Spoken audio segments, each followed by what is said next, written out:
I went to a book event and I told myself I was only coming away with one book. Well, that didn't happen.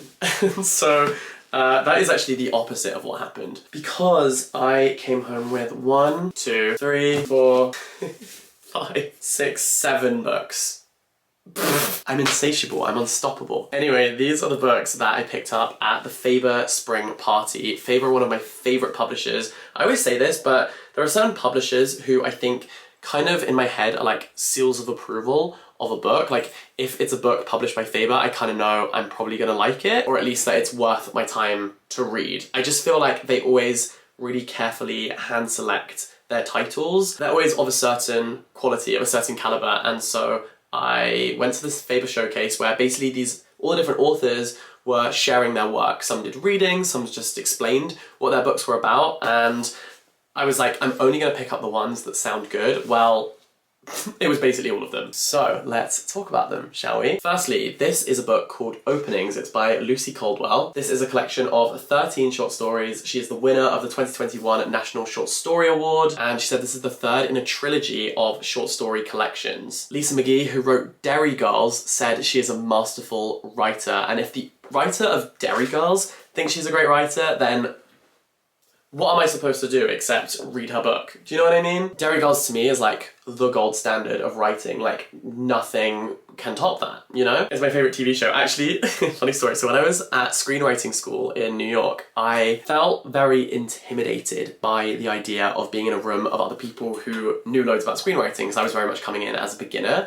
And so I also realised that I just didn't have references that I knew inside out. So I was like, right, let's watch something new and watch it through the lens of screenwriting. Rather than just watching it and enjoying it and appreciating the screenwriting, let me really focus in on the screenwriting. I had like the subtitles on, etc. So I watched all of Fleabag, right? Because Fleabag is so universally acknowledged as being well written. I also love shows like I May Destroy You, that kind of thing. So I was like, these are the kind of things I'll talk about. So I watch all of Fleabag in one day. I make loads of notes. I'm watching with the subtitles on. I'm like getting different quotes that I think are good, just so I had loads of reference points that I could acknowledge in the lesson, right? So I turn up to the lesson and the teacher says, okay, I want to go around the room and I want every person to talk about a show they really love, and no one, for the love of God, say Fleabag.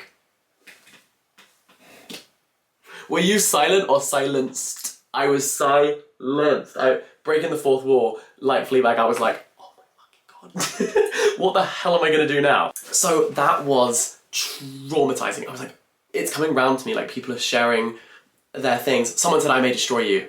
Someone said my backup, which was I May Destroy You. So I'm like, I'm up shit creek without a paddle. Like, what am I meant to say? So it gets to me, and my favorite TV show of all time is Derry Girls. So I spoke about Derry Girls, and then the twist was, she's like, okay, remember that show you said at the beginning of the lesson that you think is great? Well, your project for the term, for the semester, is that you have to write an episode of that show. So then I was doing Derry Girls, which is so hard because it's, you know, so rooted in history. The show at that point had ended, so you're meant to write like the next episode of the show, and I was like, the show ended, and it was one of the best endings of a TV show ever. Like, it's quite ubiquitously acknowledged to have been the perfect ending to a show. So it's like, where do I go from here? I should have just said Fleabag. So anyway, I love Derry Girls. So a stamp of approval from the writer of Derry Girls on a book is, I have to read it instantly. Let me tell you what this book is about. In her deft, effortless, yet loaded prose, Lucy Caldwell continues her exploration of the contemporary female experience as she delves deeper into motherhood and marriage, love and longing. From a passionate affair in Blitz-era London, to a highly charged Christmas party in Belfast, to a trip to Marrakesh which would bound or break a new family, the 13 stories of Openings pulse with possibility and illumination, heartbreak and hope.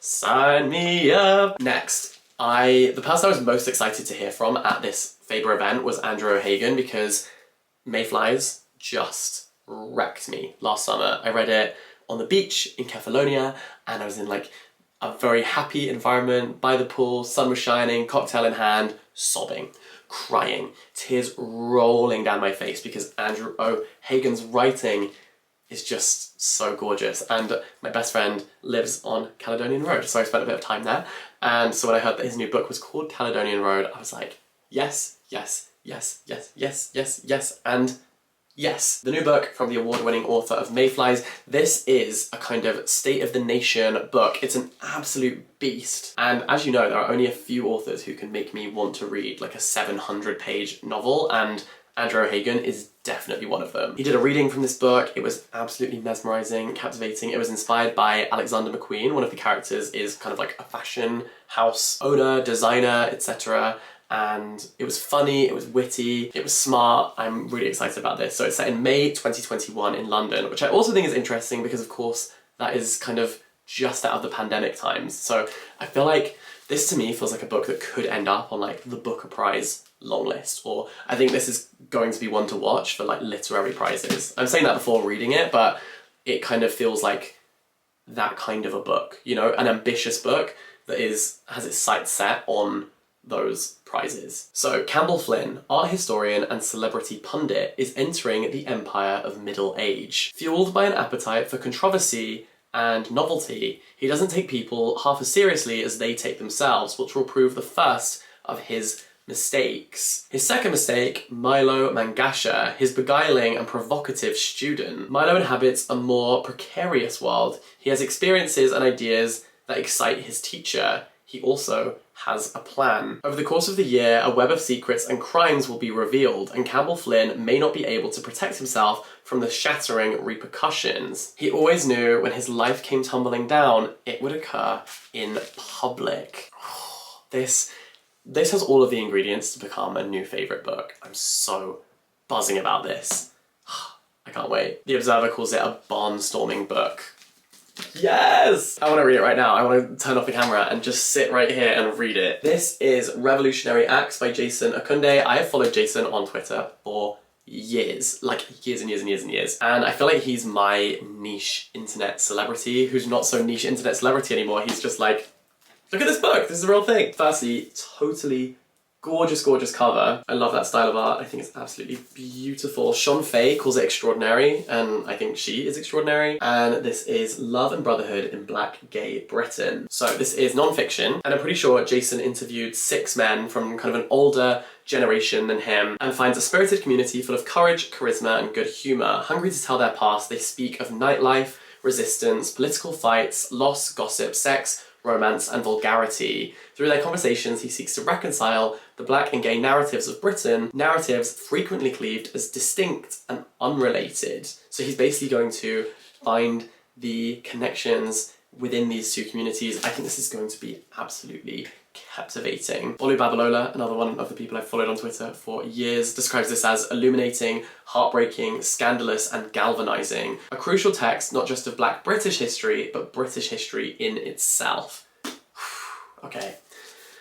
I don't even know which one to start with first because they all sound so good. These next books are going to add to complications. So this is The Rising Down, Lives in a Sussex Landscape. This is by Alexandra Harris, the author of Weatherland. She's a celebrated critic and cultural historian, and she's returning to her childhood home of West Sussex. She realises that she barely knew the place at all and begins to probe beneath the surface. By focusing on one small patch of England, Harris finds a world in a grain of sand and opens her new horizons. I think this is so interesting to think about one very particular place, a place that I happen to know very, very well. Having grown up and gone to school in West Sussex, I think this is going to add new layers of depth to my knowledge of the place that I feel I've known longer than the lines on my hand, you know? And when she was talking about it, I was like, I need to read that, and I want to be as passionate about this as you are, as someone who is also from this place, you know? This next book is called The Lost Love Songs of Boise Singh. Now, there are 4 alternative covers to this, one for each of the women in his life. So I have this book. This is dedicated to Doris, and I think that Doris was his wife. I think Doris is the